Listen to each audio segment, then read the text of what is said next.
कुडुम कुडुम आणि कुरकुरीत असे जवळ्याचे भजी कधी खाल्ला आहात का? नमस्कार मंडळी, तुम्हा सर्वांचं मयुरीज किचनमध्ये खूप खूप स्वागत आहे। आज आपण बनवणार आहोत एकदम इंटरेस्टिंग अशी रेसिपी, ती सुद्धा खास नॉनव्हेज प्रेमींसाठी। तर आज आपण बनवणार आहोत सुक्या जवळ्यापासून भजी। तर सुरुवात करूया। एका भांड्यामध्ये मी इथे एक मोठा कांदा उभा उभा चिरून घेतलेला आहे। त्यामध्ये मी इथे जवळा एक वाटीभर भिजत ठेवला होता पाण्यामध्ये 10 मिनिटं। तो आपल्याला स्वच्छ पिळून घ्यायचा आहे, पाण्यातून स्वच्छ काढून घ्यायचा आणि कांद्यामध्ये घालायचा आहे। आता तुम्ही इकडे सुक्या जवळ्याच्या ऐवजी तुम्ही ओला जवळा जो असतो तो वापरलात तरी सुद्धा चालेल, किंवा सुका जवळा असेल तर तुम्ही कधीही हा वापरू शकता। तर त्यानंतर इथे मी चमचाभर आलं लसणाची पेस्ट घातली आहे, 1 चमचाभर लाल तिखट घालायचं आहे, त्यानंतर पाव चमचा एवढी हळद घालायची आहे, गरम मसाला घालते आहे मी 1 टीस्पून एवढा, त्यानंतर चिरलेली फ्रेश कोथिंबीर घालायची, चवीनुसार मीठ घालायचं आहे। त्यानंतर मी इथे 1 वाटीभर एवढं बेसन घालते आहे आणि त्यामध्ये 2 ते 3 चमचाभर एवढं तांदळाचं पीठ घालते आणि आपले जे भजी आहेत ते एकदम क्रिस्पी होणार आहे, त्यामुळे तांदळाचं पीठ घालायचं। आता हे सर्व व्यवस्थित मिक्स करून घेणार आहोत आपण। त्यामध्ये थोडं थोडं करत पाणी घालायचं आहे, खूप पाणी घालायचं नाही। मिश्रण जे आहे ते पातळ होऊ द्यायचं नाही, नाहीतर मग भजी आपले नरम पडतात, त्याच्यामुळे थोडंच पाणी घालायचं आहे। कांद्याला सुद्धा पाणी सुटतं, त्यामुळे थोडंच पाणी घालायचं आणि हे घट्टसर असं मिश्रण आपल्याला तयार करून घ्यायचं आहे।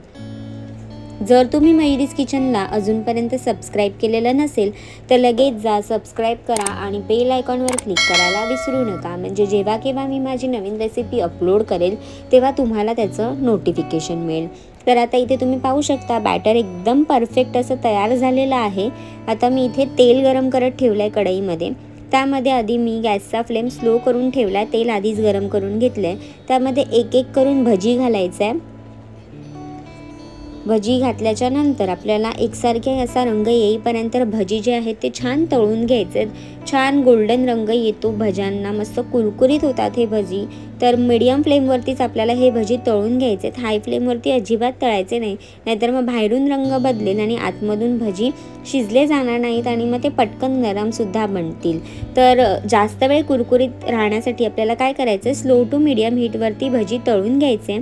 आता तुम्ही इथे पाहू शकता खूप सुंदर रंग आलाय भज्यांना, एकदम परफेक्ट असे झालेत। मी काढून घेते आणि पुन्हा अशाच पद्धतीने मी बाकीचे सुद्धा इथे भजी करून घेणार आहे की नाही ही एकदम इंटरेस्टिंग आणि नॉनव्हेज प्रेमींसाठी खूप सुंदर अशी रेसिपी।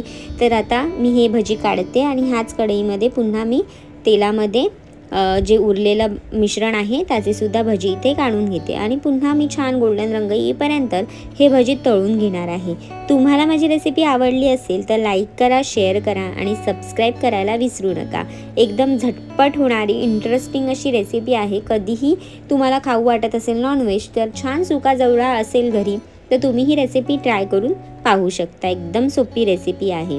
तर इथे भजी बनवून तयार झालेले आहेत, तुम्ही आता क्रिस्प ऐकू शकता।